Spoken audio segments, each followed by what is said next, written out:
They walk that room, they become yours. And you got this energy inside your soul that says, I am the number one determinant of the success or failure of my students. Hey, yo, when you get back, kick some butt. I'll see you in the winner's circle, celebrating your victory. Let's go. Let's go. Let's go. Let's go. Let's go. Let's go. Let's go. Let's go. Let's go. Let's do this. Let's do this. Let's go. Let's go. Thank you, everybody. And we are live. Good morning. Good morning. Good morning. Good morning. Welcome to week 156 of the virtual AP Leadership Academy.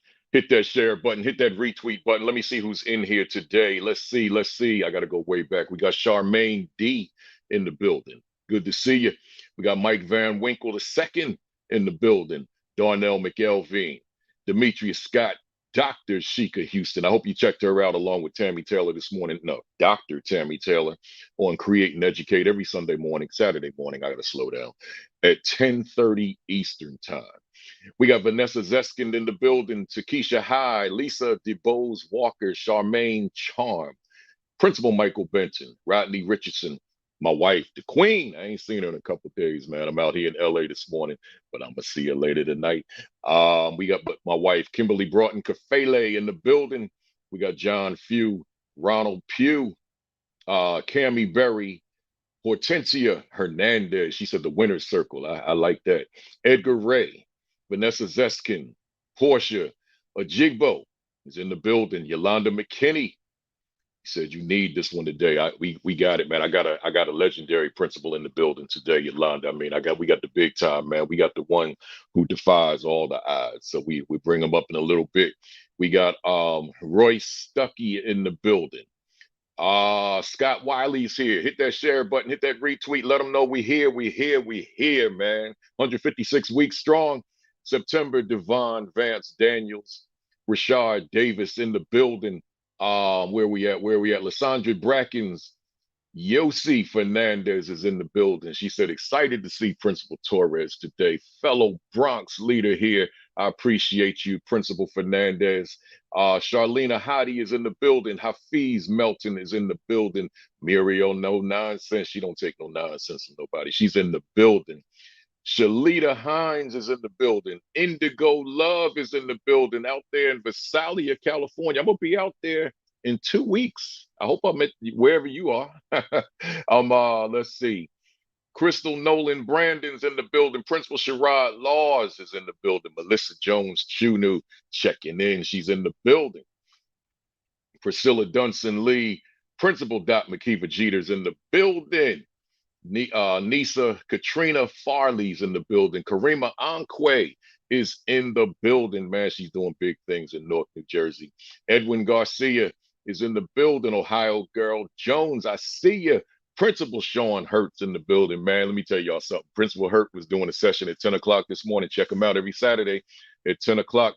But I'm going to tell Sean something live that I didn't even tell him yet. He did a session on this was like a part 2 on the impact of relationships on the principalship. Like is that relationship at home an asset to your leadership, or is it a detriment, right? Is it toxic, right? Because how can I lead at a high level when I'm dealing with stuff, mess at home, right? So as I was listening to Sean this morning, I said, man, what a session we could do if it's me, Sean, Josh Tovar, Dr. Sheikah Houston, Dr. Tammy Taylor, and we just do a 2-hour relationship, because we all been married for a long time. So, we got credentials, right? So we do a session like 2 hours just talking about building on what Sean talked about. So that's coming down the pike. It ain't right now, but it's coming, man, because I know it's somebody watching right now say, yeah, I need that one, right? Because like my spouse, My significant other don't understand that I got to do these 12 hours every day. I got to do these 14 hours every day. I got to go to the basketball game, right? I got to go to the robotics competition. I got to do this and that. I got to leave on Saturday to go to check out, be with my kids at the competition. Oh, they got a Sunday competition. The competition's halfway across the country, right? So sometimes spouse don't understand that, man.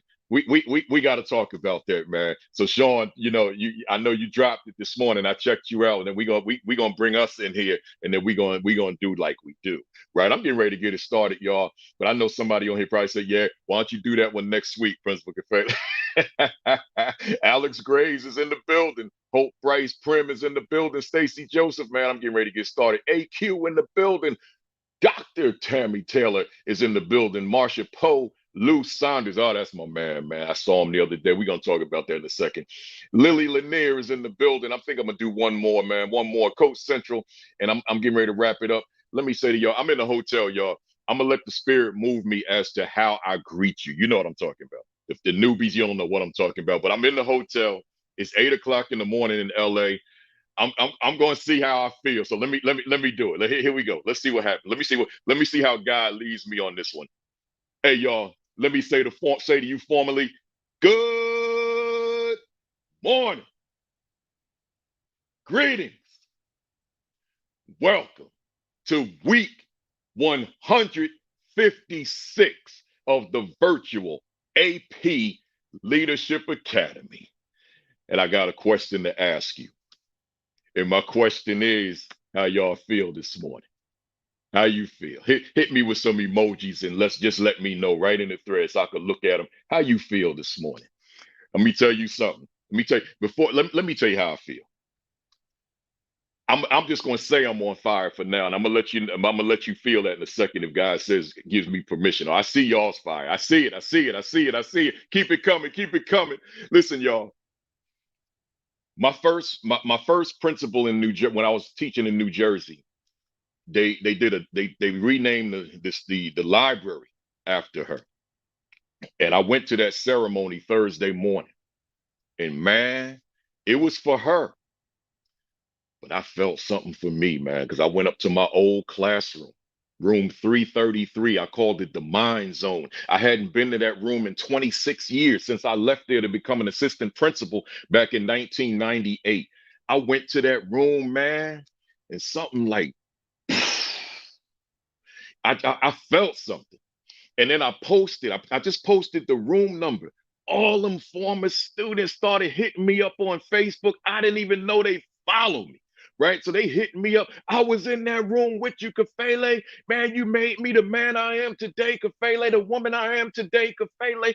Man, I was on fire, man. So then I got emails from former students. They in their 30s, late 30s, early 40s. Like, I was in that room with you. Man, then I flew to LA and I'm here at the Milken Forum. I'm a Milken educator. I won that Milken Award back on December 1st, 2009. And man, so I speak every year out here at that forum. And just being with the Milken brothers and sisters, as I call them, my comrades in Milken, man, let me tell you something. God said, be you on this one, whatever the consequences, whatever housekeeping. So let me let you know how I feel right now. I know my wife's saying, don't do it. I know my mother's saying, don't do it, but I gotta do it. I'm on fire! Woo!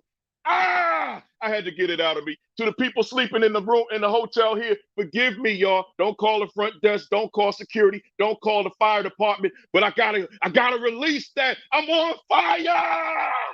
Woo! Yeah, man. I got that out the way.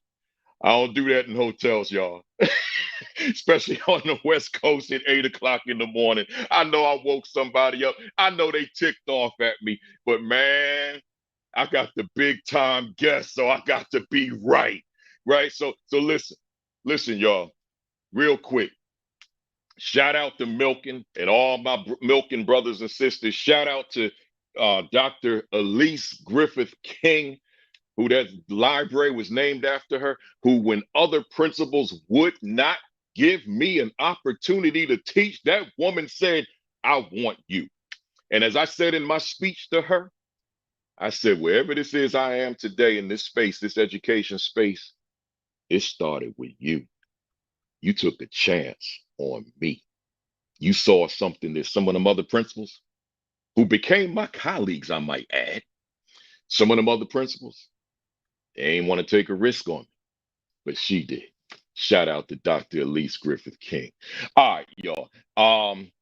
Welcome to the first timers. If this is your first time, don't let it be your last. But also I want you to go back to the YouTube channel, Virtual AP Leadership Academy, and check out all 155 sessions that you missed, man. We got everybody on there, all the big time names in education leadership, they on there. Just go back, just go to the channel and subscribe. Hit that red button, subscribe, and be a part of us. Secondly, I want you to join me in Charlotte, North Carolina at my Principal Kafele School Leadership Institute, July 11 and 12. Go to principalkafele.com. Hit the register button, register. I want to see you, man. We ain't doing this thing virtual, man. We going to be in the building, man. We going 2 days, 9 to 4, both days, man. Maybe we'd even have dinner together and talk some more leadership, right? Have breakfast and talk some leadership. Have lunch and talk some leadership. Just leadership, just oozing out your ears, man. Leadership, leadership, leadership. Go to the principalkafele.com, register. Just click the register button. It'll take you to the Eventbrite page, and then let's go. I want to see you down there in Charlotte. The Black Educators Rock Conference is coming up. Man, I don't have the dates in front of me. I got the wrong sheet. But go to my principalkafele.com, my website page, and see when that is. And I want to see y'all down there at the Black Educators Rock Conference. It's called Black Educators Rock, but that's because we're talking about educating Black children. But in terms of the people down there, we want everybody.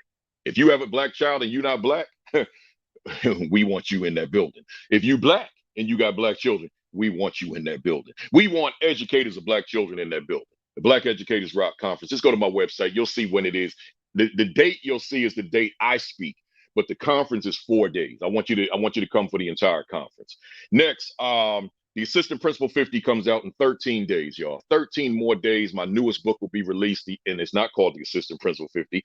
That's already out. The Assistant Principal Identity, protecting your leadership, mindset, fervor, and authenticity. 13 days. Go to Amazon right now. Get your other device. Like you watching on the computer, get your phone out. Go to Amazon and order the book, pre-order, so that, because I promise you, this book is going to go out of print the day it's released. Because every book I've written for the past 4 or 5 years, because I write a book a year, and every one of those books sells out of print the day it's released, about 6,000 copies. So get on it now, so that you make sure you in the building. Right. So pre-order the book right now. In fact, take it back to #1 on Amazon. It was there several times because of y'all. Right. Every Saturday it shoots back to #1 because y'all be pre-ordering. And I thank you for that. I'm almost done, y'all. Make sure you check out the ASCD Alexa, man. You want a little motivation in the morning? ASCD partnered with Alexa, and then they called your brother to be the voice. So you go to ASCD Alexa and say morning messages, or say Principal Kafele. I don't even know what Alexa is. I know I keep telling y'all that. They sent me a device. It's sitting in the UPS box in Jersey City. I'm gonna go pick it up tomorrow or Monday, and I'm gonna figure this Alexa thing out so I can listen to me, right? And then I gotta record like about 50 more next week, right? If I could find time. I don't know how I'm gonna do it. But anyway, do that. And then lastly, I'm ready, y'all. I'm ready. Make sure you like and follow the Virtual AP Leadership Academy Facebook page. I haven't been writing commentaries lately because I've been needing some me time, man. Man, y'all see it, man. I've been running like somebody crazy. Right? I'm 62, man, but I'm acting like I'm 25. But I feel 25, and that's what's key, right? Only reason I wear this little gray hair, because I want the young heads. I don't want them to see me colleague type young heads. I don't want them to see me and think, oh, he young. No. I said I don't want the full beard. I said, let me just put a little gray on my chin just to make sure they know, right? Like I got OG status in this game, right? But sometimes I got a young look. I'm like Steph Curry. I'm the baby face assassin, right? So I got a little tad of gray, so the young heads know, oh, he OG. Yeah, you know how that works. Let's go. I got the big time guests, man. Let me get them up here now. I got the Bronx Principal in the building, man. I got Principal Luis Torres. Man, he's legendary. I don't even think he calls himself that, but y'all know I do my homework on these guests I bring on here, man. And as far as I'm concerned, he's a legendary principal. So, Principal Torres, good morning to you, and how you feel? I'm feeling good. I guess I'm legendary because I got the full beard, brother. You got the full beard. I grew the full beard, But I'm just happy to be on your show, man. I follow you. I see what you do, and I appreciate everything you do, man.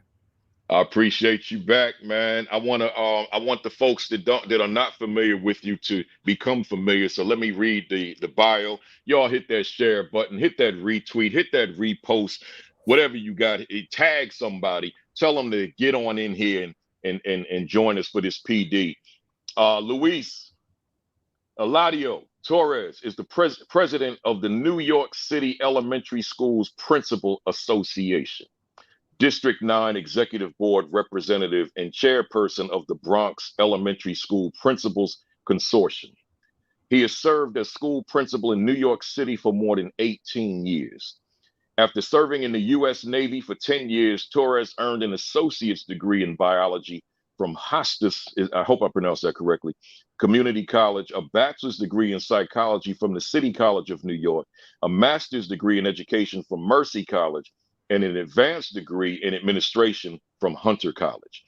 Torres then entered the New York City Leadership Academy, which he is given the responsibility of leading Community School 55 in the Bronx.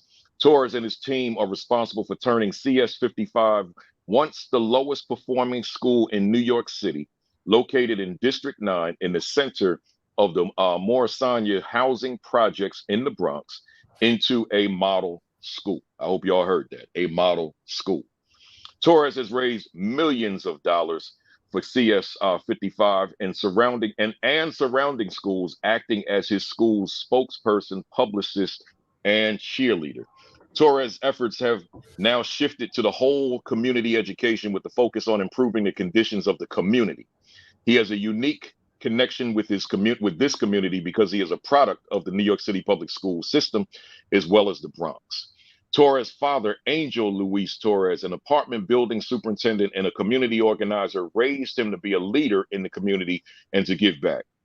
When his father passed away, Torres made a commitment to continue the work with his father, the work his father had started.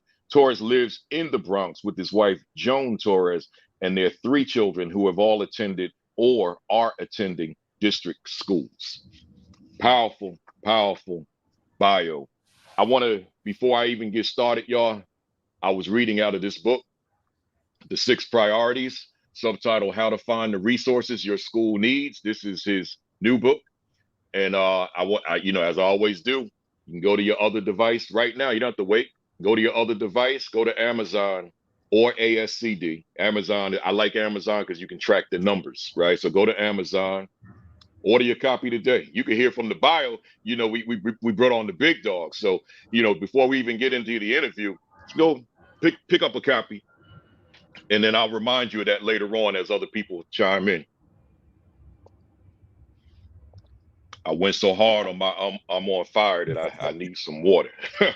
Hey, Principal Torres, there's a question that I ask every guest that comes on here, and I think you're like 80 something now. And here's that same question. As an educator, who is Principal Torres? Well, Principal Torres is a reflection of the community that he serves. I had an experience in high school where I had a guidance counselor. I call it guidance counselor. Now they call them school counselors, but back then they thought they were guidance counselors, right? That didn't look like me, wasn't from the community, tell me that I was not going to be successful in college, that I should join the military. So I went on to join the military. That's how I wound up in the military. And then that's why I wound up getting the 4 college degrees, just to prove that guidance counselor wrong. So when you look at me as a leader, I'm a leader that is about ensuring that all of our children can reach their potential, and that no one should be telling them what they can be in life. I made that mistake in my life, and you know what? I had a great military experience, but I didn't need to go to the military if I had the right supports in place. So Yeah. as a leader, I'm passionate about ensuring that our children have all the resources they need to be successful in life, and no one can tell them where they're going to be. They should be able to determine where they're going to be in life. I love it. Our comrade up there in the Bronx, Todd Feltman, he said you're on NBC News last night. Yeah, I was on NBC News because we just got a soccer field built in the back of the school through some private donations.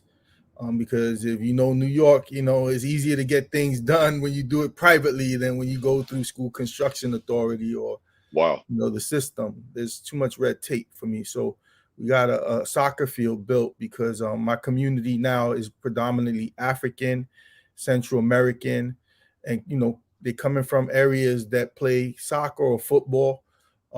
So it makes sense for the school to match the needs of the community. And right now, soccer is the sport of choice. Yeah, yeah. That's why I refer to you as a legend. Here you are. I didn't realize you were on NBC News last night, and then you got the two, not one, but two TED Talks. And you're doing a lot of things to get way ahead of myself. You've raised, and I want you all to hear this now. Principal Torres has raised over $50 million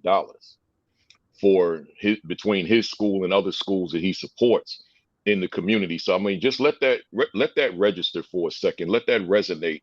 $50 million raised, right? That's commitment, right? That's commitment. We're gonna talk about all that. So Principal Torres, you refer to yourself. I don't know if this was a title that you gave yourself or something that was given to you, but you refer to yourself as the Bronx Principal. Now, when I see that, I could take it at face value and just say, all right, he's a principal in the Bronx. But for me, and if I'm wrong, you correct me. For me, I said that's gotta have a deeper meaning. I just cannot accept that you just call yourself Bronx Principal because you live in the Bronx and the schools in the Bronx. What does that mean? And you use the, by the way. What does that mean? The Bronx Principal. Well, first off, the Bronx is the only borough that has the in front of it, right? So it only makes sense to put the Bronx Principal. I actually got the name from a borough president, Adolfo Carrion, the Bronx borough president, one year. He used to notice that everywhere he would go, who would he see? He would see me. He couldn't remember my name, so he started calling me the Bronx Principal. So I found that very catchy. But then I started to realize, you know what? I need to put the Bronx on my shoulders. The Bronx has always been the underdog borough in New York City, has always been the one that got the got the bad rap.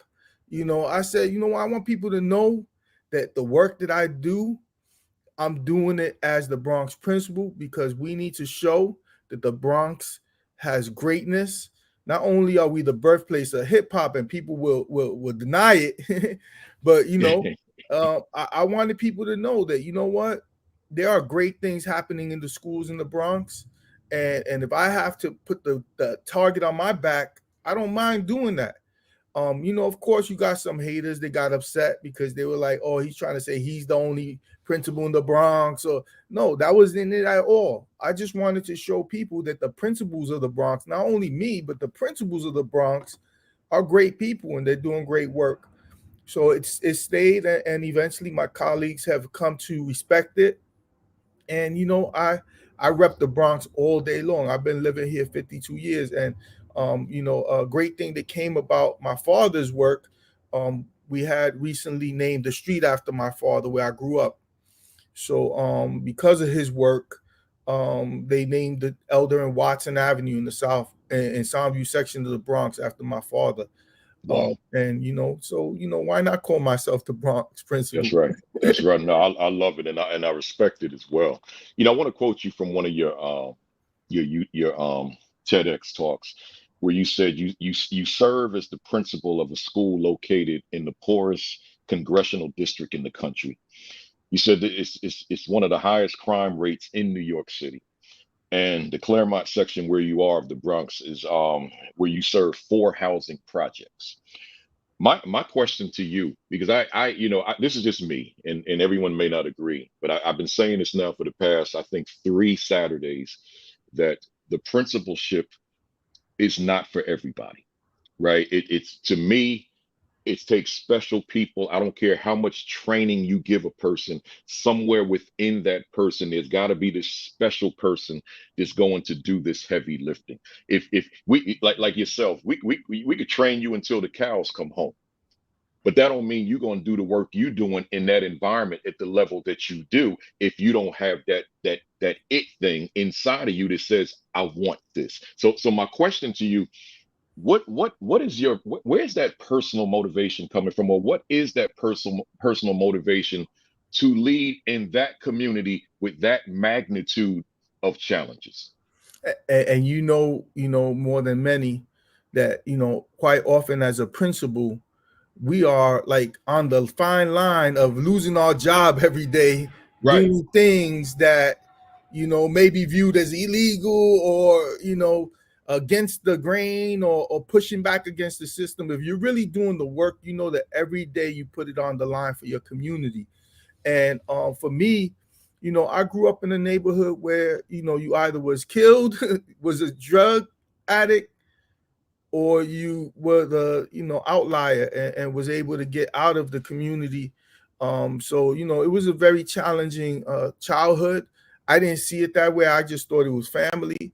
But it was a challenging life growing up. So I faced all of that. Then I went to the military as a young man at the age of 18, and you face life and death situations in the military, and that prepares you as well. When you hearing bombs going off over your head during training, you start to realize how short life is. And I learned that early on in my life.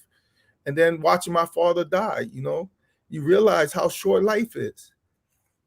We have to try to do everything we can while we're here. And if we leave this planet not better than when we got here, then we failed as a society. We failed as human beings.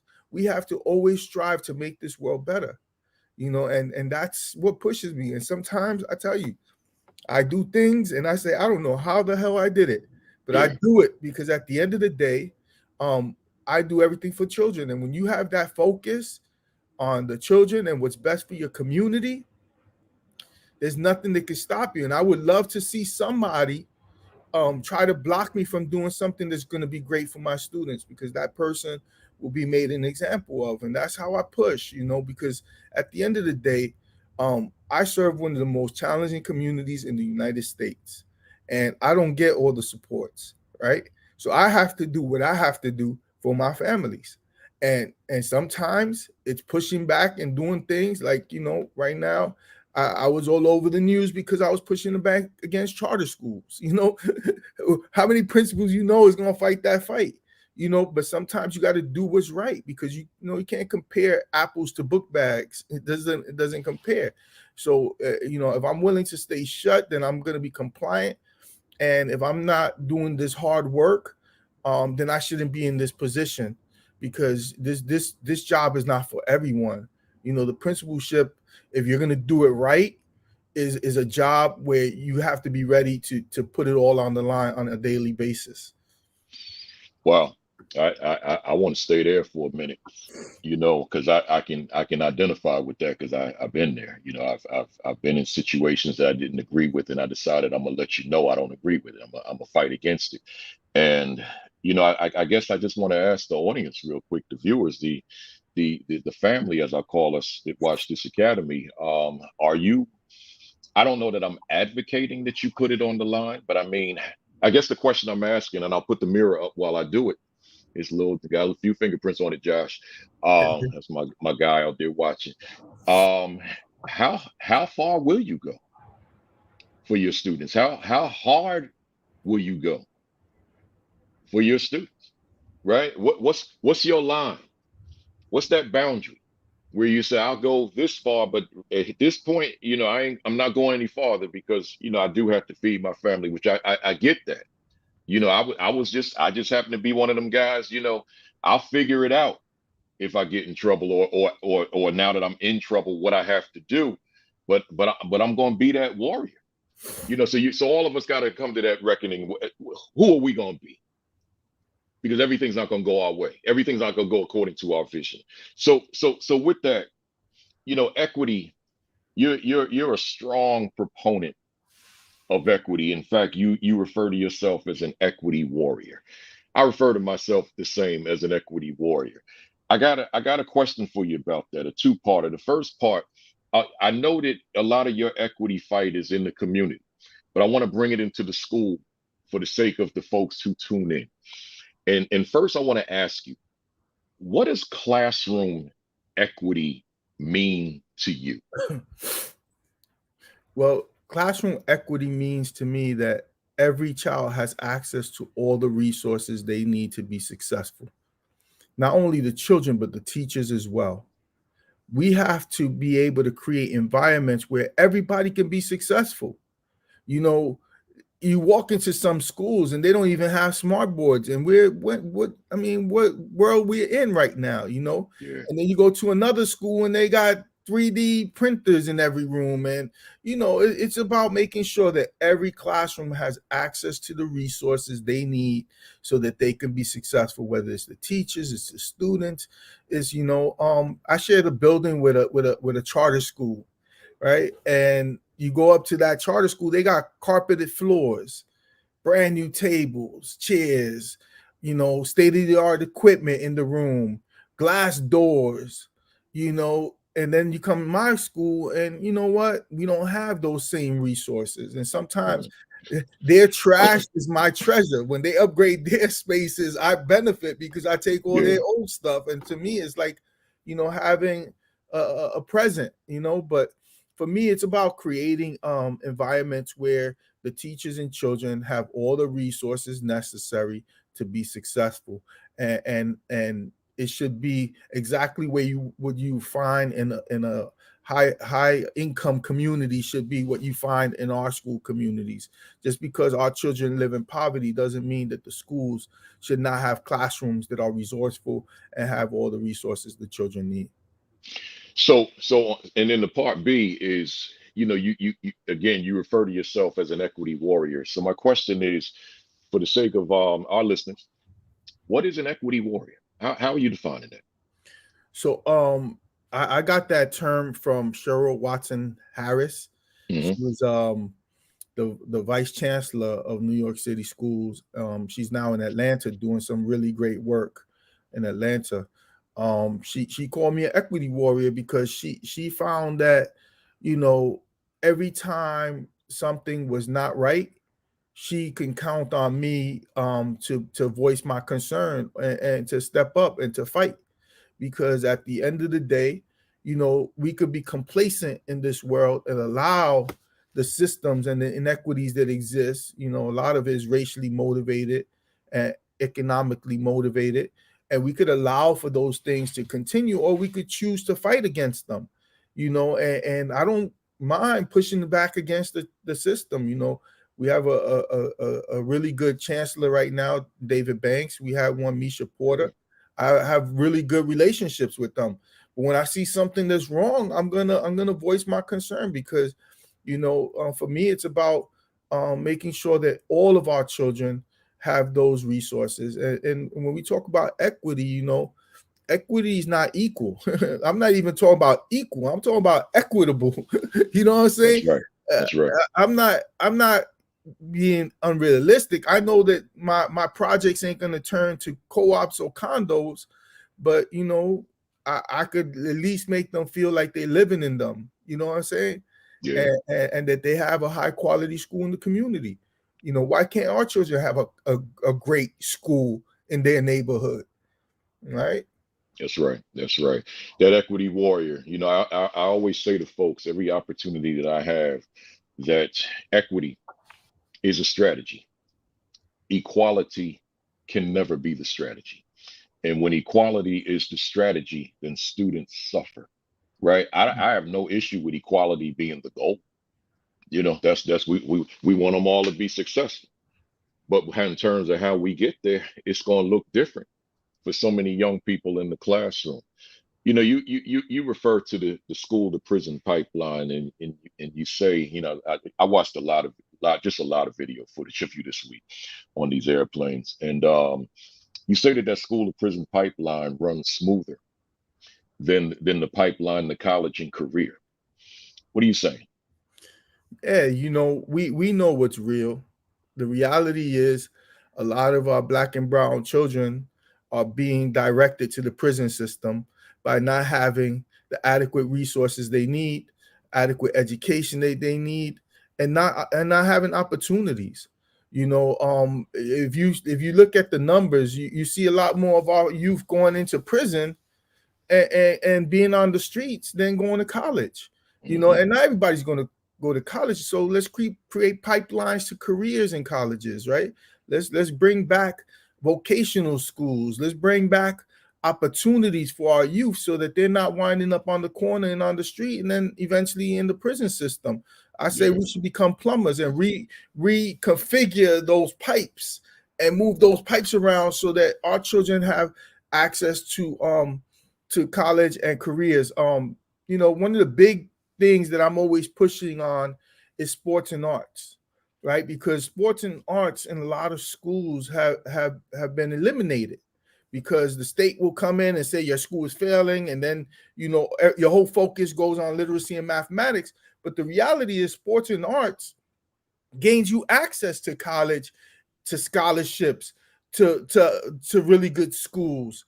But if we don't have sports and arts programs, of course our children are not going to gain access to these opportunities because when they have to compete against those communities that control the scholarships and have those strong sports and arts programs, who's going to win, right? And they might not even be as talented as our youth, but because they have a formal experience that educates them and prepares them to be able to compete for those scholarships, they're going to win out, even if they're not as talented as our youth. Yeah. And for me, that's how a lot of our communities continue to struggle is because we don't have access to strong sports and arts programs. Now you made reference to the fact that the arts, because you have a talent that was hidden for a number of years. So you made reference to the fact that the arts is part of what made you who you are today. It saved your life. Talk to us about that. Yeah, I did a TED talk, right? I had a TED talk where TEDx wanted me to talk about how having access to the arts almost saved my life. How having access to the arts saved my life. I told them, no, I'm going to talk about how not having access to the arts almost killed me. Because the reality is I grew up a graffiti artist. I'm a very talented artist. I have works that have been in museums and everything. But growing up as a young man, nobody took the time to know me as an artist. And it got worse when I got to college and I had that counselor say, you know what, I'm not going to be successful in college. If she would have taken the time to know that I was an artist, she might have directed me to a college where I could have became an art teacher or maybe an artist. But, not having access to quality arts programs throughout my youth probably kept me from being successful early on in my career, where I could have gained scholarships probably to, art and design or one of these schools, and then eventually became an artist. But that's the way the world is. And I thought that had changed, right? My daughter applies for art and design school in Manhattan that will remain nameless. She applied for college. Unfortunately, she didn't get in. When I do my research on it, you could be a foreign student and have a greater chance of getting into that school than a black and brown youth. Yeah. I believe they only have like 2 or 3% black students in that college, and they only have about 10% Hispanic. They have about 30% foreign students. That is ridiculous when I'm a tax-paying veteran and a foreigner has more access to that college than my daughter has. Yeah, absolutely. I kept this quote up, this comment of Monifa Neely. Yes, we need to bring back vocational opportunities for our youth. Not all students are college bound. Monifa, I kept that up because my last 6 years as a principal, from 2005 to 2011, I was a principal in Newark Tech in Newark, New Jersey, which was a vocational technical school, which we now call CTE.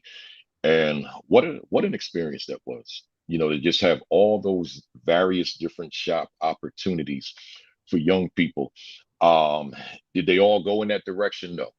Did they all want it? They was in a lot of cases they were too young to be able to appreciate what it was that was being offered to them. But just having that environment, and as an African American, I always say I had the best of both worlds. I had W.E.B. Du Bois and Booker T. Washington in the same building. So I had got the academics, but I got the vocational. And it was just a beautiful experience. That's probably the best times of my professional life that I was the principal of that school. So I just wanted to holler at you on that. Principal Torres, do you have an assistant principal at all? Yeah, I have two assistant principals. Let's Go ahead. No, go ahead. Okay. So before we get into the meat of the conversation with the 6 priorities, I just wanted, that's why when I posted this morning, I said a variety of things, and I just had a lot of things I wanted to ask you. The assistant principalship, that's the reason I created this platform. The sole reason, because in my mind, my strongest conviction about the assistant principal is it's the most misunderstood and underutilized position in all of education. So that's why I wrote the Assistant Principal 50. That's why I wrote the Assistant Principal Identity coming out in 2 weeks, shameless plug. That's why I've got 2 more books coming out in 24 and 25 on the Assistant Principal. And that's why this exists, this platform. So I want to ask you a 3-parter, a 2-parter. First, in your role, what is it that you're doing to ensure that your AP is prepared to one day step into your shoes, not necessarily at your school, but prepared to be a principal, as opposed to I'm doing this quote unquote AP work. I'm a disciplinarian and all that, but I really don't know principal leadership. What is it about your leadership that's getting the AP ready to step into a principal role if they desire to become principals? Yeah, I mean, I'll be straightforward. I went from teacher to principal. Oh, And yeah, I went straight from teacher to principal. And I feel that if I would have went through the AP pipeline, I would have been better prepared for my early years. yeah. Because I felt like I had to become an AP before I became a principal. Yeah. But my first 4 years, I was feeling like an assistant principal, trying to learn the job. Really didn't have the administrative experience, and I was very fortunate that I was able to tap into a lot of my hustle and hustle game and my my begging techniques to be able to survive for my first 4 years. But I want to make sure that my APs don't have that same experience I had, right? Because that was not a realistic situation. So what I do with my APs is that I want them to run the school. I want them to run the school so that when I'm not in the building, it is flawless, and the only way that's possible is by allowing them to lead. Like, I don't touch their work. I'm a strong believer. I tap into sports all the time, right? What happens when the baseball game is going on and the coach steps on the field? The game stops, right? Because the coach's role is not to be on the field. The coach only steps on the field when there is something that is wrong. That's right. That's when the coach steps on the field, or that he needs to make a change. Other than that, the players are on the field. Yeah. Well, I run my building that way. I let my APs do what they got to do. I have an AP who's in charge of 3rd, 4th, and 5th grade. I let him dictate the curriculum. I let him dictate how he's going to work with the teachers, because at the end of the day, he has to live with them, right? He has to spend the most time with them. Now, when I get in there, is because there's something wrong or something's not happening. Then I get involved. But I've been in my building long enough where I know that in order for the school to be successful, it has to be successful whether I'm in the building or not. If the building is dependent on me being in the building all the time for it to function, then there's a problem. right? Because I shouldn't be the main cog in the wheel. They should be a lot of other people who are doing what they got to do. And my assistant principals right now, I have two assistant principals. One does early childhood, the other one does the upper grades.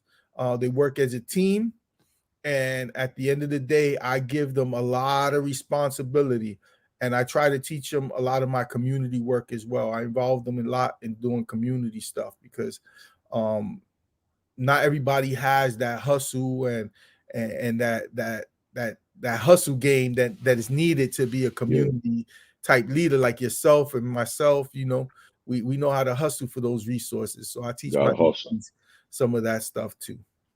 I love it. My second question to that, you really answered it, but I'm just going to still throw it out there formally. So when you think about your leadership team, that you, the principal, your APs, what is it about your leadership? And again, I'm thinking about this audience here because we got a lot of aspiring folks that are watching as well. What is it about your leadership that creates that synergy between you and them, where 1 + 1 does in fact equal 3, because of that chemistry, that synergy that you all have as a team? Yeah, a lot of it is communication, right? The great thing about my two APs, whether they were teachers in my school, so I like to build people up. So, I have APs who became principals. I have teachers who become assistant principals. I create pipelines not only with my students, but I create pipelines within my school where I have about 15 sitting assistant principals and principals throughout the city that I have had the pleasure of either mentoring or being their supervisor. But a lot of it is Mm. communication as well. Whenever you see a need to communicate, you got to communicate, and you shouldn't be afraid to communicate regularly, right? I try to at least check in with my APs every day to make sure that everything is moving the way it needs to move. Whenever I see there's a problem or issue or something that needs to be addressed, I bring them into emergency meetings. And I'm always looking for opportunities to educate and to teach them. But I also let them, fly too. They gotta learn how to handle situations. And then when they can't handle it anymore, I get involved. But at the end of the day, it's a matter. It's all about communication. And then also it's about, when things don't go right, they know they can count on me to do what I got to do to get them out of that situation or to make the situation better. So there's trust, there's communication, and there's the allowing them to be leaders. I allow them to be leaders and make mistakes. When they make mistakes, believe me, I let them know about it, but I still allow them to make mistakes because that's the only way anybody grows is making mistakes. We grow every day because we make mistakes and we're not afraid to make them. You picked up a lot of new fans, I think, because I'm reading these comments that people are really going in on the fact that you're allowing your APs to grow. You step in, and that analogy that you use, you probably a Yankee fan because you up there in the Bronx, and that analogy you used was brilliant, man. The manager is not on the field when they're playing, and I never, I'm a sports guy, and people that know my work know that I'm using sports analogies all the time, probably to a fault, but I never thought about that one, where the manager's in the dugout while they're playing, and the manager steps on the field, as you said, when there's a problem, right? And when I'm on this flight later today, to be very honest with you, I'm going to process that. See, right now we live, it's real time, but once I'm by myself on that plane, I'm gonna process what you said, because there's a lot there, right? And there's a lot there for those of us on the call today, the family, to think about in terms of our leadership, and when that manager shows up versus when that manager can fall back and allow you to play. Yeah, Just to go ahead. add to that, Yeah, absolutely. um, every time I walk out into the main office, right? What happens? The secretaries in the office attention comes on me. They could be a parent standing there. They can be somebody who needs the secretary's attention at the moment. But because I step out into the office, everything's on me, takes away from the secretary doing what they got to get done. Yeah. So I only step out into the main office when I need to step out there. I use my other door whenever I go out my office, because I'm a believer of allowing people to do what they got to get done. And we should never be the cog that blocks the flow of work. Yeah, I love it. This is the book, folks. The 6 priorities. Go ahead and go to your other device. Go to Amazon. Order the copy. Let you see the spelling of his name, and you see it there. Just put in Luis Torres, and it'll pop right up. Get your copy. The 6 priorities. We're published by the same publisher, ASCD. Right. In fact, I told ASCD to tune in. Right. So here we are. So let's jump into some of this content. Your school, CS55, is a community school. And in your book, you define community school. And I want to read something from the book on page 7 and 8. It says, a community school is a partnership between the school and various organizations to meet the needs of the community it serves. Its main purpose is to improve student academic performance. As I skip the page, by focusing on youth development, parent engagement, health and wellness, housing, mental health, culture, climate, attendance, and other areas of need. This model addresses the whole child by working with the whole community. A community school serves as the focal point for partners to provide services and opportunities for children and their families, both during and after the school day. So in other words, we hear a lot of people, they kind of think community school is a community school because it's open after school hours and people can come in and use it. But as you defined it, and let me say that again for somebody out there listening, Doc, again, a lot of times we think it's a community school because the doors are open after school hours and people can come in and use the gym and the classrooms. But and that's why I wanted to read this definition, because there's so much more to being a community school than just the school is open, right? So with that, I want to jump into a lot of what's in this book as much as I can in an hour and a half interview. But when you talk about community schools, you indicate that we have to stop looking at the school as an oasis. That caught my attention because I'm gonna be honest with you. I'm gonna be transparent. I'm always saying when I was principal, I'm trying to build an oasis that is distinguishable from the challenges outside of the school. And then here comes Principal Torres, the Bronx principal, and he's saying, stop looking at the school as an oasis. So talk to us. Why so? Yeah. What's funny is I was named outstanding educator for the country in 2011 when Obama was president. And while I was sitting in the hotel room and I was about to speak at an ASCD conference in San Francisco, it came to my mind. Like I said, you know what?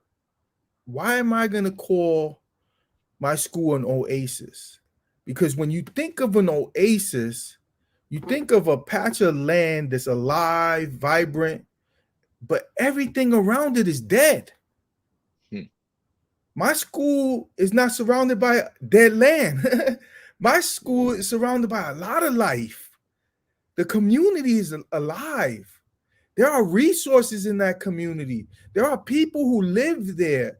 So if I call my school an oasis, I'm implying that around the school is death and destruction, when that's not the reality. There's a lot of beauty in the community around the school. So we need to look at our communities as rainforests. Yeah. Because there are a lot of resources that exist in our communities, but we never tap into them because we always think of our schools as the oasis.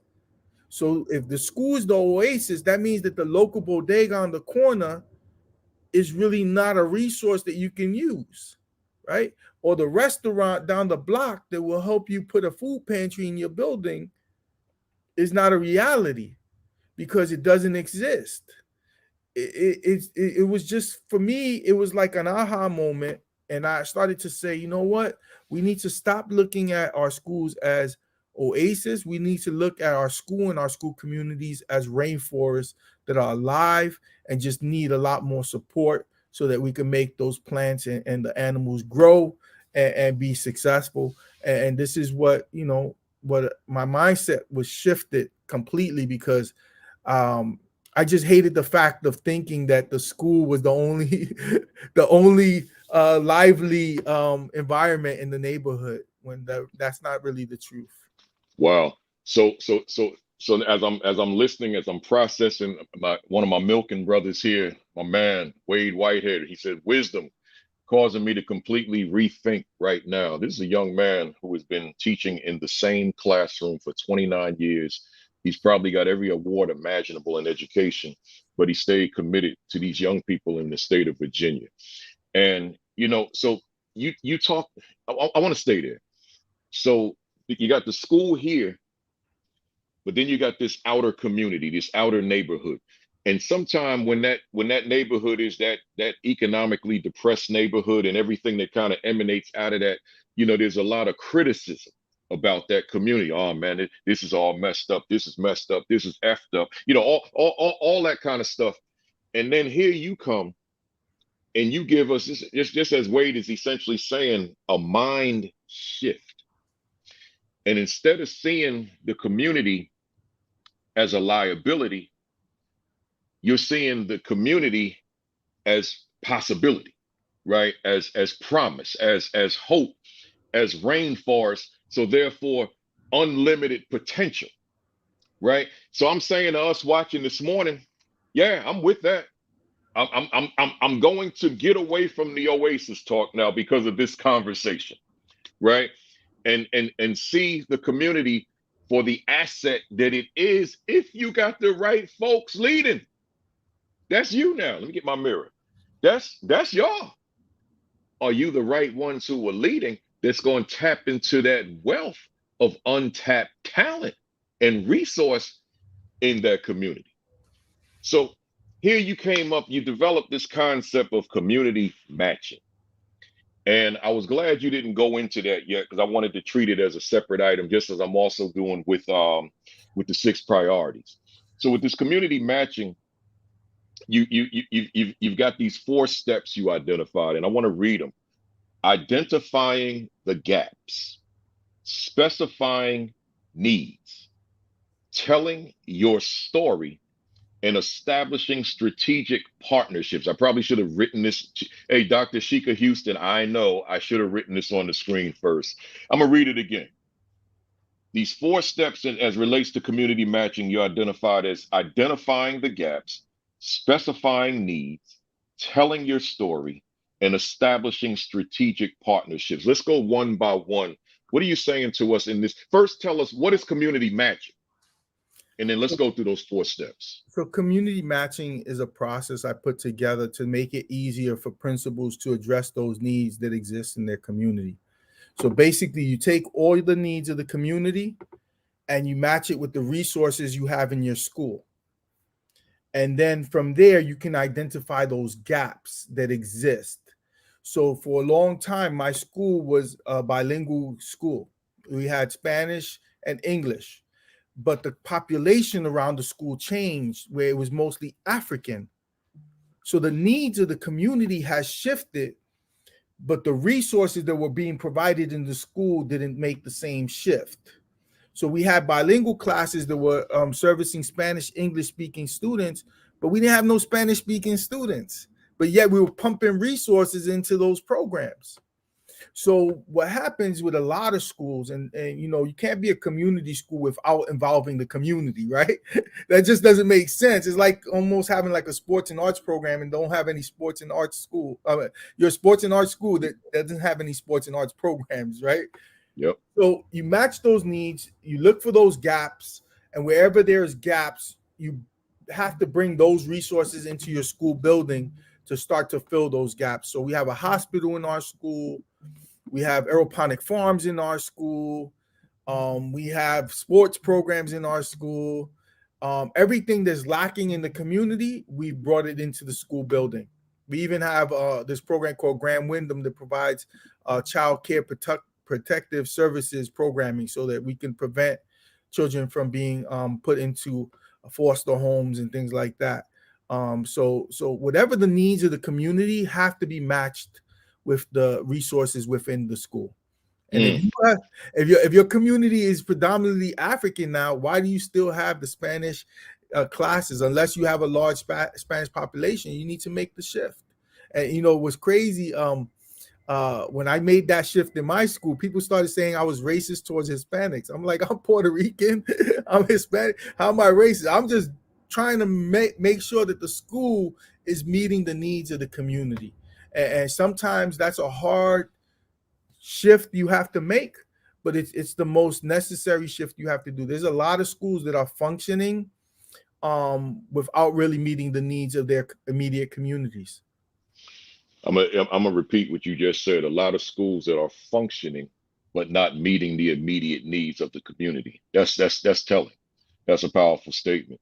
So again, identifying the gaps, specifying needs, telling your story, establishing strategic partnerships in terms of the 4 steps to this whole community matching process. So let's go to that second one, specifying needs. Yeah, so you know, a lot of leaders, they want a lot of things. Beautiful classrooms, we want nice looking hallways, we want, you know, beauty over necessity. I tell people we got to start to prioritize things. You have to identify those things that you want versus those things that you need. You want a beautiful auditorium, right? But you might need a guidance counselor or a school counselor, right? So what are the needs versus the wants? Because then that's where you're going to be able to focus your hustle game that you're going to need to use in order to get that resource for your school. But if all you're doing is addressing your wants, your needs are never going to get met. And the needs is what's going to move the work. You know, it's just in life. Like I want a beautiful car and a mansion, right? But I don't need that right now. I just need a place to sleep and eat and make sure my children have all the resources they need. That's that's interesting because people on this platform know I talk about it all the time. I haven't owned a car in 4 years, and there's a lot of cars I want. I can afford one. When I'm on the road, I drive Dodge Chargers and Challengers. That's exclusively what I drive as a rental car. But at home, I don't need a car. I literally do not need one, so I don't have one. So that distinction between want and need is very significant when we talk about school leadership, when we talk about the school and the needs of a school versus the wants of a school. So that third component, telling your story. Yep. What are we saying here? So I learned this from Brandon Steiner from Steiner Sports. Let me just charge my laptop. I'm sorry. Yeah. Take your time. Steiner Sports. Brandon Steiner owned a $68 million sports company, right? Everybody who autographed anything was doing it through Steiner Sports. And he came to me one day and he said, Torres, if I gave you $1 million today for your school, what would you do with it? And I didn't have an answer for him. And he said to me, you just lost $1 million for your school. $1 million. He was going to donate to the school if I could tell him what I wanted to use that money for. But because I was ill prepared for that question, I lost out on that money. Eventually, I got it later on, but at the moment, I lost that money. He said, you need to do 2 things. You need to develop the story about your school, that whenever somebody asks you a question, you're able to recite your story, and your story should be your demographics. It's that story that when you say it to someone, they're going to write you a check, right? So, for example, my story right now is that I serve the poorest congressional district in the country with one of the highest crime rates in the city. All of my children live below the poverty line. if you don't donate the money that I need for the soccer field right now, our children won't have anywhere to go to play soccer, because in the community right now, there's a lot of shooting going on, and the parents are not allowing the children to play soccer or whatever it is. Or if you don't donate the money for the health clinic, our children won't be able to get the immunizations that they need or the health care that they need to be in school every day. You know, it's developing a story that when you say it, people are ready to write a check to you. And that's what the story's about, is creating the demographics, putting the demographics on paper, and then becoming so familiar with your story that it just becomes a natural thing, that anytime somebody asks you, why should I invest in your community, you're able to say it. And don't get me wrong, every now and then you'll get somebody who says, well, you know what, this is really not my children, why should I invest in your school? And then I even became more strategic. I said, you know why? Because if you don't invest in my children, they'll be robbing your children. Yeah. Right? Sometimes you got to make it real too. You got to make it real. I let people know the reality of it. You know, you're investing in our children because you want them to be successful citizens. We don't want them to be out there doing things that they're not supposed to. So that's developing the story. And then the second thing that he taught me was a lot of people take days off while at work, right? And he says a successful organization is an organization that keeps its staff from taking days off while at work. Say it again. A successful organization is an organization that can keep its workers from taking days off while they're at work. Wow. And while they're at work. That stood with me. And those are two things that I've been pushing, telling the story and making sure that my people are coming to work to do the work. Wow. Hey, assistant principal out there, look viewing this morning. Hey, aspiring administrator out here viewing this morning. When you one day become principal, will you be able to tell your story? As an AP right now, can you tell the story of that school? As principal right now, because I know there are principals on, are you able to effectively convey who you are, your story, to someone else? Listening to you, it was reminiscent of me of a situation I had one day when I was a principal. I used to go to the summer league basketball games of my varsity, and I took my daughter to a game. And my daughter was an aspiring singer back in those days. She was in high school at the time. And my head coach came up to us, and I introduced him to my daughter, and he asked her what she wanted to do, and she said she wanted to sing. So he said, really? This is in a public park in Jersey City. He said, sing a song. And I'm looking at him like, what are you asking my daughter to sing a song for? So, but I didn't say that. And immediately she started singing. So, because I was, I called myself, I need to be protective in this moment. You asked my daughter to sing a song, like, why? And she sang, but she sang her heart out. So when she finished and coach went, he applauded her. He went back to coaching. I said, how'd you even have a song? And she said, because my voice coach, the choir director, the church said, always have a song ready, because you don't know when you're going to be asked to sing. So you got to have that signature song ready to go. And that's what I hear you saying, that you gotta have that story ready to articulate. And I'll put it into song. You gotta have that song that you ready to sing. You got somebody dangling some dollars at you and you ain't ready to sing your song. So I'm hollering at somebody out there. Let me get my mirror. Y'all ready to sing your song? Yep. Or you gonna do one of them Ralph Cramdens when they come at you, humming, right? You don't know what to say.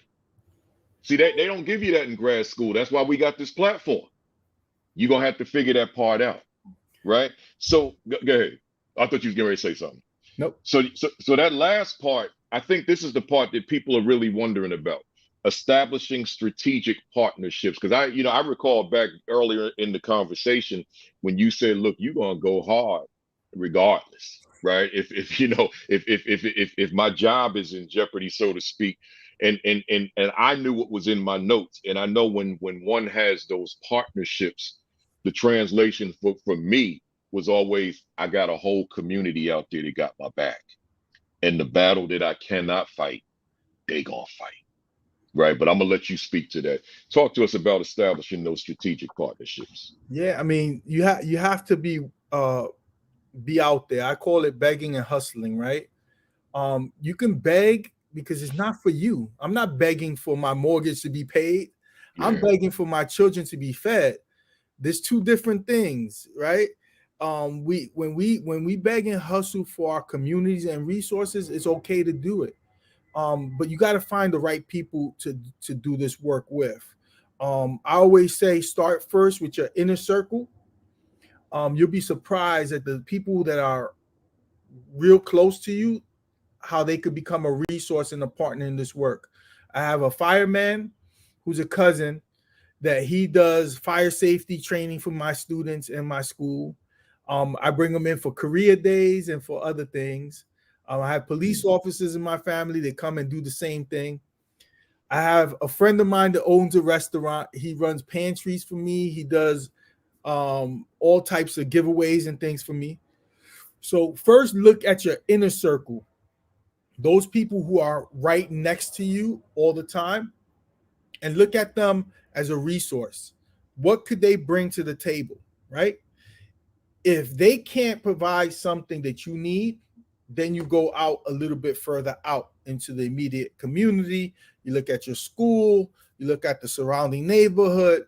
You know, the local bodega up the block might be able to provide lunch for your parents. You know, even do like a teacher appreciation thing, because like you were saying, um, uh, there are things that I can't do. So I can't provide food for my staff for teacher appreciation. There's a conflict of Mm-hmm. interest in the Department of Education.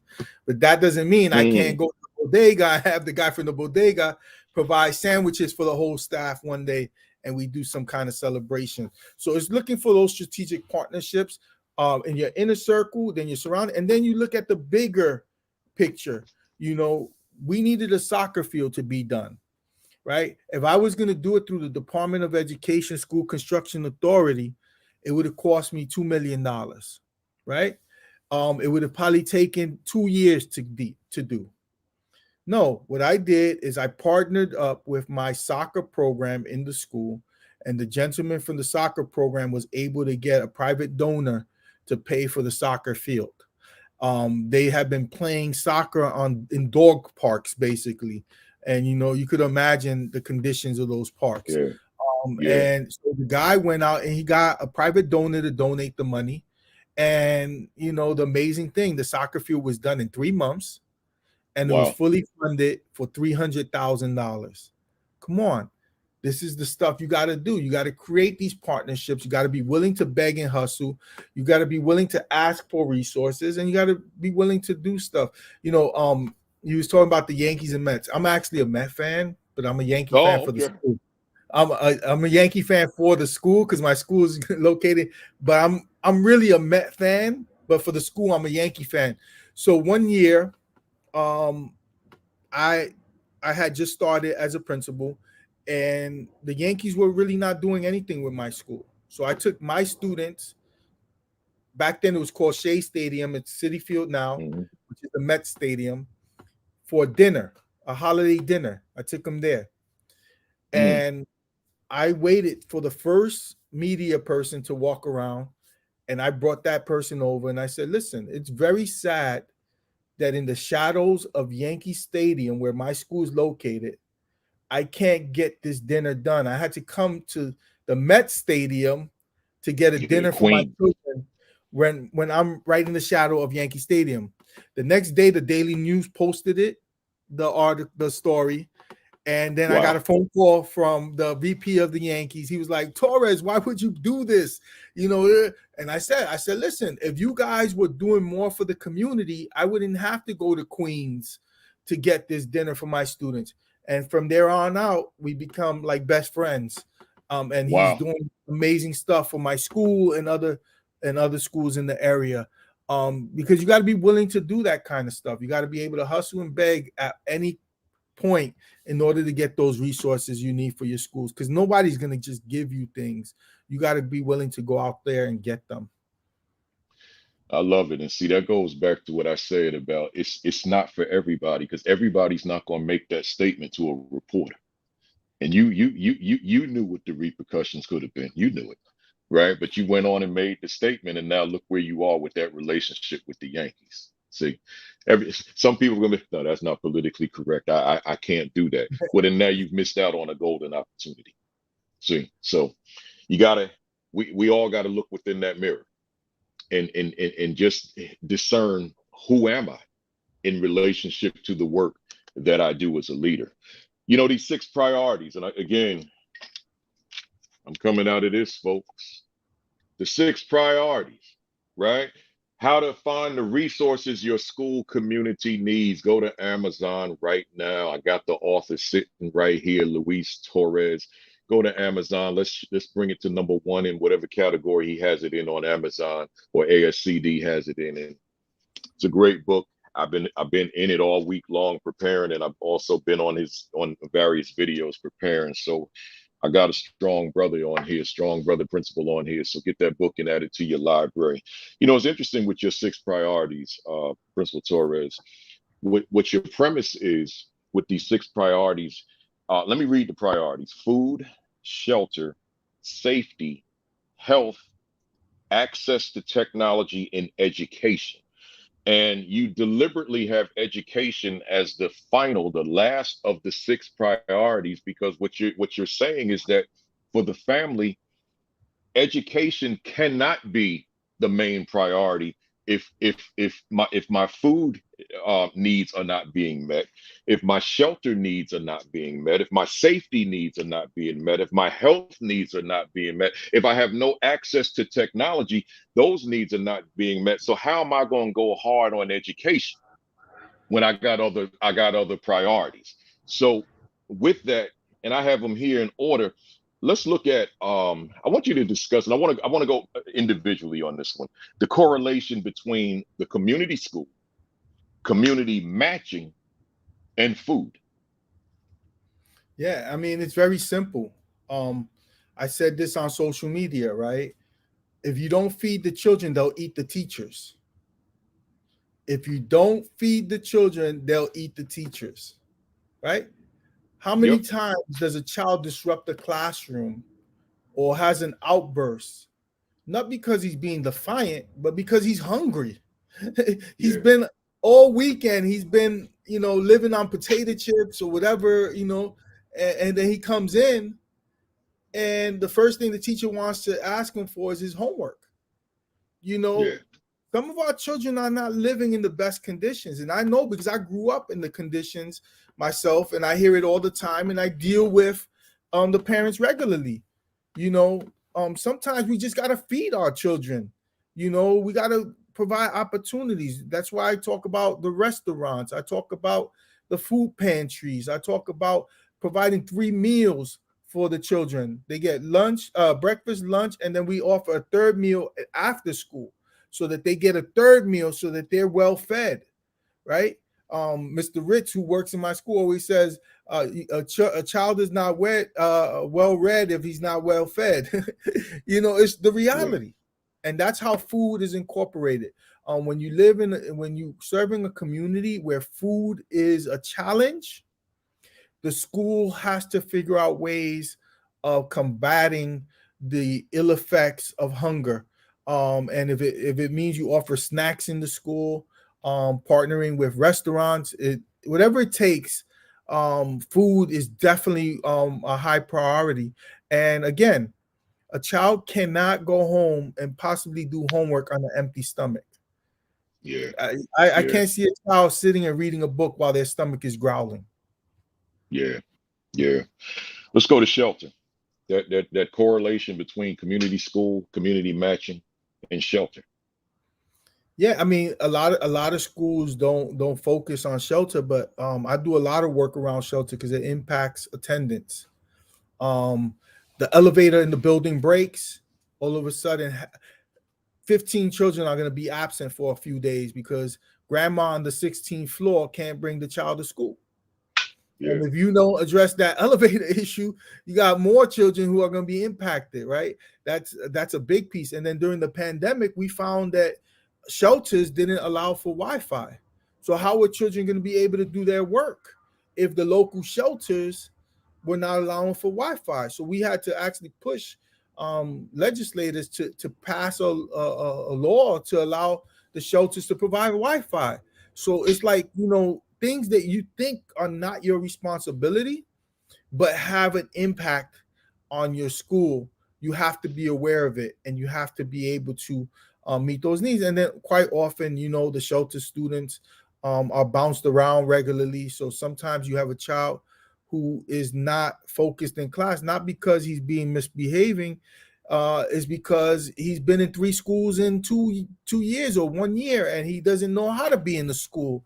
So it's very important that you monitor the shelter, the living conditions of the children, and be able to work collaboratively with the agencies that provide those services. Because again, a broken elevator shouldn't be the reason why 15 children are absent on any given day, or when the boiler breaks and there's no hot water in the house, or a family of 8 living in an apartment with 1 bathroom. These are all things that impact attendance, student performance, and the ability of a school to function at a high level.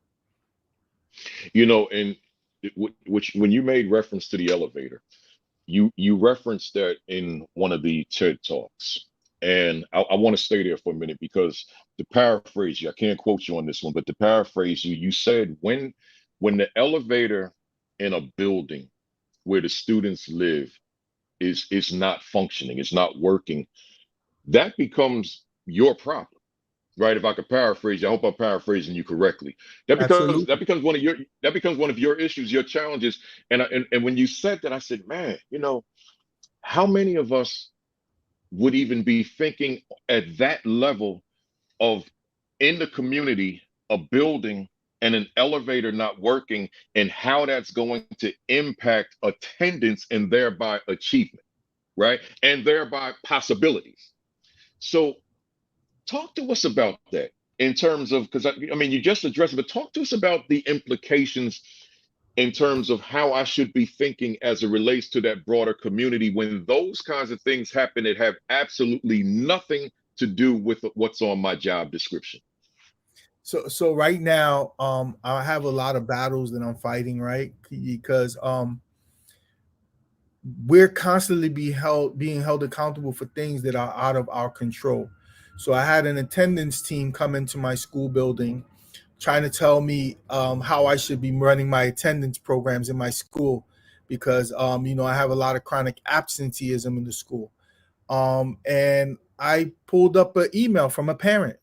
The parent wrote me, "Dear Mr. Torres, I want to advise you that my son is going to be absent from school for a week because the mold in the apartment has caused my child to have a respiratory problem, and he has not been able to sleep for a few days."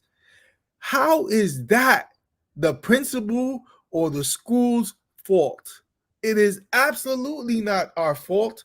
But yet, when you look at accountability of schools, or how schools are being rated, how schools are being looked at, it falls under like it's our fault that these children are absent. It is not my fault that the conditions in the buildings around the school are poor. I can advocate for the family, right? That's the reason why I have Grand Wyndham in my building, and I could provide medical support in the school. But things like this that I have absolutely no control over, I should not be held accountable for. But the system continues to hold schools accountable for these things. And it just, all it does is it creates a false narrative. And that's my terminology that I'm constantly using now.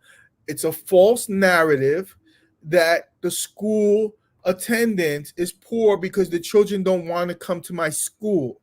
That is absolutely false. They don't want to come to, they can't come to school. They would rather be in the school, but because of the conditions of the building that they live in, because of the conditions of the community, they're unable to come to school. I always see, when there's children that come to the building and they cry not to go home because I understand they get 3 meals, they got a nice environment, they got hot water in the school. They'd rather be in the building than go to the conditions they live in. But yet, for some reason, the systems continue to hold us accountable for things that we have no control over. Wow. Once again, y'all, I'm reading y'all on fire right now with these emojis and the compliments. So I got to put it back up here. The 6 priorities. Luis Torres, Amazon. Take him home with you through this book, right? So just get your book on Amazon and let's send this book to #1 by this evening, right? Let's talk about safety, which I guess you kind of did touch on, but that correlation, community schools, community matching, safety. Yeah, safety is big too. I mean, the pandemic pointed out a lot of safety concerns, right? Most of the people that were dying and sick were in communities like mine. The conditions are not safe. I mean, you have thousands of people living in 18-story buildings. All it takes is one person in the building to get sick. That whole building could be sick. Yeah. Right. So that's one part of it. The other thing is, I had a 5-year-old kid shot in the head going home for his birthday. Not my student, in the community, got shot in the head. They provide support for that child. But what about all the other children that were exposed to that? Yeah. The mental health that those children are going to have issues with later on. Constant shooting. All schools should have cameras. My school building has 32 cameras, which I'm thankful for. Wow. Establishing a partnership with the police department is very important. I know a lot of people may feel a certain way about the police department, but the reality is you have to create a partnership with the police department and be able to establish safe routes for your children to go home, and also to involve them in things so that the children see them not as enemies, but as partners in society. So there's a lot of things with safety. But the main piece is providing mental health supports to these children when they're exposed to unsafe situations, because that, I always tell my students in the auditorium, I always try this with them. I always tell them, I want you to close your eyes for 30 seconds. And you will see, just because of the unsafe environments that they live in, these children have a problem with closing their eyes. They just don't feel comfortable, and it's sad, but that's the reality. We have to create more safer spaces, and that's one area that I do a lot of work around, but it's always going to be a challenge unless they change the conditions around the school to make them more safer. And that brings us full circle in terms of why you have this community school, where the school is a component of that broader community, as opposed to us and them, oasis and whatever that is happening outside of the walls of the school. What about health? Yeah, health. I mean, I have a hospital in the school. That's the only way I could function. I had to put a hospital literally in the school. I have a nurse, dentist, psychologist, ophthalmologist, doctor, nurse, full-time on staff in the school. I need to be able to provide glasses, dental support for the children, mental health support for the children, immunizations during the pandemic. I was one of the first schools to start the rapid testing. Health is a major issue. I grew up in a house where my sister was a chronic asthmatic, and I realized how that impacted her attendance. So we provide asthma treatment in the school, so children who have asthma won't have to miss out weeks of school, because over a year they can miss months of school because their asthma acts up. So we provide a lot of those supports in the school, and that also impacts attendance. So, a lot of it, a lot of the work of the community school is to increase attendance. So by having the clinic in the school, parents can schedule their appointments, and the children don't have to be absent from school. So y'all heard that, right? A hospital in the school. So you think about principal and Dr. Chester. You helped me out if I mispronounce her name. I think it's Dr. Harrington in Brooklyn, that has the supermarket in her school, right? Yep. And here you are. So you know her. or you know Yep, older? I Okay. have a bodega in my school. Oh, I created a so, bodega in my school. so I'm talking about the assistant principal in Brooklyn, and here you. So you got the bodega in the school. You got the hospital in the school. It's Farrington, yeah, I see that, Doc. So Yeah. let me bring into this conversation and my man in Newark, Principal Akbar Cook, who's got the laundromat. Did you go that far as well? Well, I'm waiting right now because I moved my cafeteria from the basement to the first floor. I got a brand new cafeteria. I'm putting a music studio with Grandmaster Kaz and Grandmaster Melly Mel in the basement with windows of Oh hip hop. man, Yeah, they're putting a music studio, and then on the outside of the music studio will be our laundry area. So we're working on that, but it's again, it's the inequities that exist. Projects in my school take a little bit longer to do when you do it through the system. If they were privately funded, it would be done already. But yeah. it is what it is. But we're moving forward. But look at you doing what you got to do, and I haven't heard you in this whole time we've been on making excuses. Right. And I know, obviously you're frustrated by the fact that this is not happening a different way, but your mindset is clear without you having to express it, that I'm going to get it done by any means necessary. So if I don't get it done through those channels, I'll get it done through mine, but it's going to happen. I love it, man. And I just love that we've got people on here to hear you, right? To see that there are real human principles out here who are stepping way outside of the box to get it done for young people. Access to technology, man, that was a big one, particularly during the pandemic, but it was big before the pandemic. Yeah, I mean, inequities didn't come as a result of the pandemic. They've existed forever. I was actually comfortable during the pandemic because I've been living in pandemic conditions all my Yeah, career. So it wasn't a big deal for me because I've been dealing with all these issues. But what the pandemic showed me though is that if we really want to solve problems, we can. We ended the digital divide because of the pandemic. It required that all children had access to internet and technology.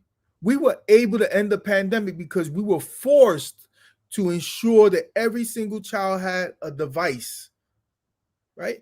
That just shows me that it could have always been resolved. it always been done. Yeah, but society chooses not to do it.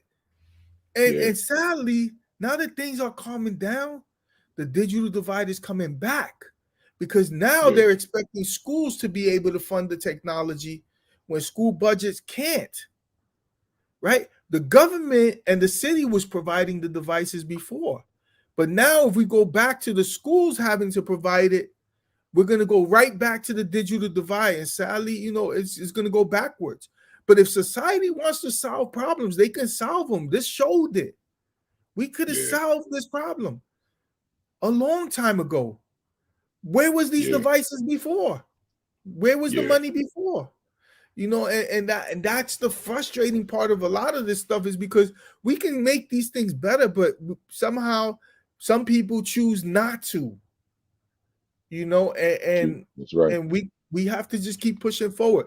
I'd be damned if I allowed the digital divide to happen back in my school. Yeah, But at some point, if my hands are tied, because there's a lot of red tape, everything that a principal does is a conflict of interest. Everything, every wow, partner, everything you do is a conflict of interest. You literally have to pay for stuff out your pocket. That's wow. if you follow the rules, that's how it works. You got to just figure out how to get around a lot of these rules. Mm, mm. The bureaucracy of leadership coupled with the politics of leadership, they can be rough. The last one is education, and again, I just put it for the benefit of the audience. You said that food, shelter, safety, health, and access technology are the priorities at the family level before education can become a priority, because there's certain needs that just have to be met. So I don't know if you want to speak to education. Yeah, I'll just say one thing about education. I said a lot about education already, about the Yeah. pipelines and things like that. But I think, well, I don't think, what I believe is that education needs a purpose. Somewhere along the line, educating our children has lost its purpose. High schools have lost their purpose. If the purpose is preparing our children for college, we are failing. The purpose of school should be preparing our children to be productive citizens, right? When we had the technical programs, that was a purpose. A lot of my friends wound up becoming mechanics. A lot of my friends became nurses. A lot of my friends became military. There was a purpose behind college. High schools.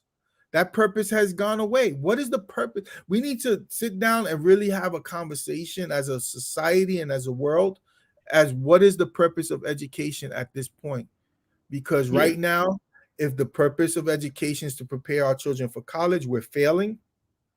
And even the colleges are failing to prepare our children and our future leaders and educators for their careers, and we need to shift and change it. I still laugh at, the fact that colleges are still preparing teachers with Common Branch. And that's a whole nother story. We need to be preparing our teachers to be able to teach content specific curriculum and materials, instead of teaching teachers just to read a book or to do. We need to teach our teachers to be able to teach our children content. I want my kindergarten teachers that teach math to know how to teach math. I want my kindergarten teachers that teach reading to know how to teach reading, teach children how to read. I don't need a teacher to babysit them for 4 content areas and they're not a master of any of them. They just know how to read a curriculum or read a book. There should be content specific teachers. Even in pre-K, we need teachers to be able to. Got teachers teaching math that don't even like math themselves. So we need to shift education, and we need to become more aligned with the real world. But I did a survey of my pre-K to second grade teachers, and I asked them, how many of you really know how to teach reading? Like literally know how to teach a child to read. I'm not talking about the curriculum. I'm talking about teaching a child to read. If they're a certain level, can you move them to proficiency? How many of you know how to do that? Out of the 23 teachers, 3 honestly said they could. And these were 3 reading specialists.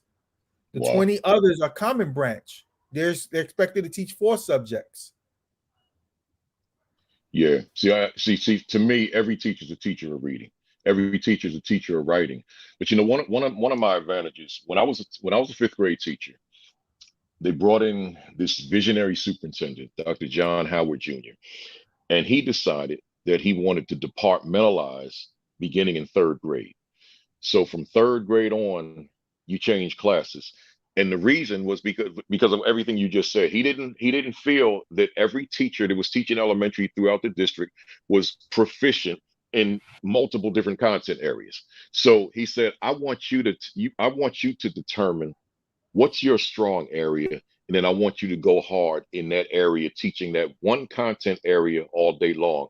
So that was a blessing for me. Social studies. So I was a social studies teacher my whole time in that district in East Orange, New Jersey.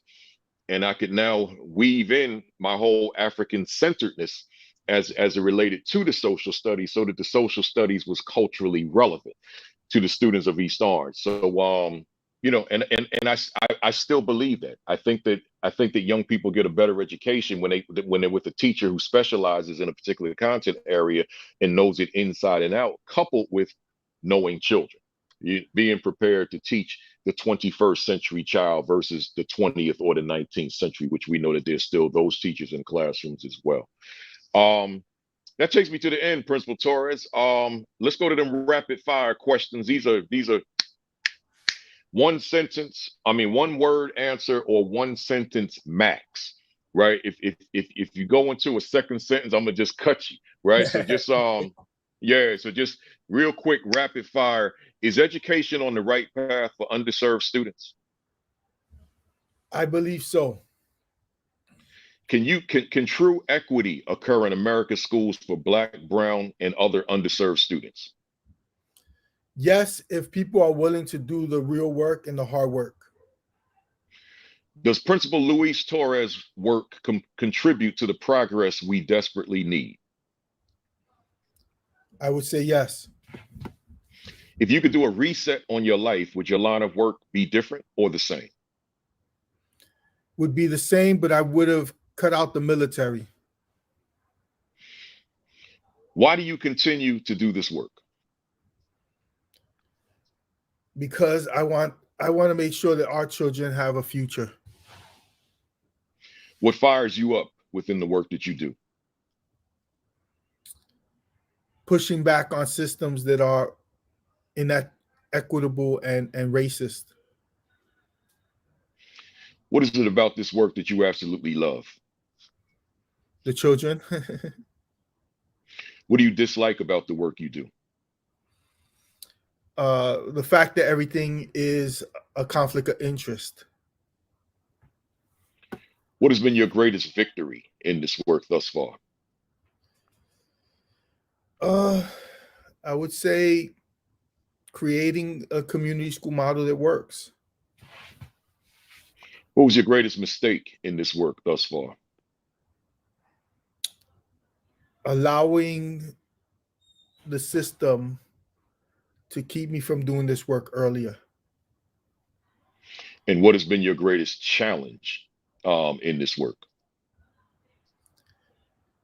Having to feel that everything that I do is wrong when I know it's right. Are you proud of your first year as a principal? My first year, no. I think I should have been AP first. Who inspires you in this work that you do? I would say I always look at myself. I always challenge myself because the only competition I have is myself. Love it. What are you reading right now? Book, blog, article, tweet, anything? I'm all over social media all the time, blogs, but I'm at the point now, honestly, where I feel that I should be writing them like yourself. I'm writing the stuff, creating the stuff myself. So I'm That's more of what a you do. creator than an ingester. That's what you do. Yeah, keep writing too. Keep writing. What book would you recommend for our viewers? I would recommend all your books, first off. Of course, Appreciate you. I would recommend my book and Goldie Muhammad. I do a lot of work with Goldie Muhammad and I'll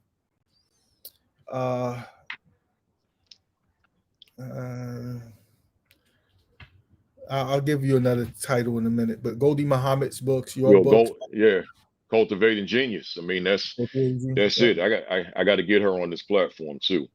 But that's a great one. Cultivating Genius and your book, The 6 Priorities. What do you want to accomplish that you have not accomplished yet? I want to be able to change the system to eliminate a lot of the inequities that currently exist that keep our schools from moving forward. Are you satisfied with where you are right now professionally? No, I think I can accomplish a lot more. What could you say to a viewer out there who continues to face closed doors? Just keep pushing forward. There's always a way through the door, or above the door, around the door, or just break the door. There you go. And what could you say to a viewer out there who's lost their fire? We need you to re-get. I call it my education, an educational revolution, or the evolution of education, right? We need your fire back because we need as many equity warriors out there as possible. Love it. Last question. If Principal Torres was a word in a dictionary, what would be your definition? I would call myself a tiger. Tiger, and I know you wear that shirt too. Tiger.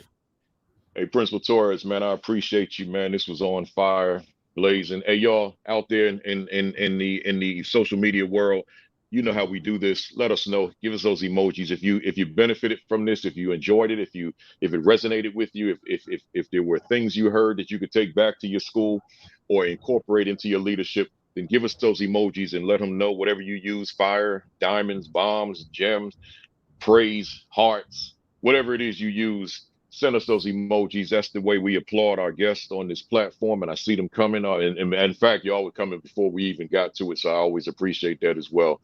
But yeah, let Principal Torres know that you appreciate the time spent today. And I certainly appreciate you checking in as well. Thank you, thank you, thank you, thank you for being here.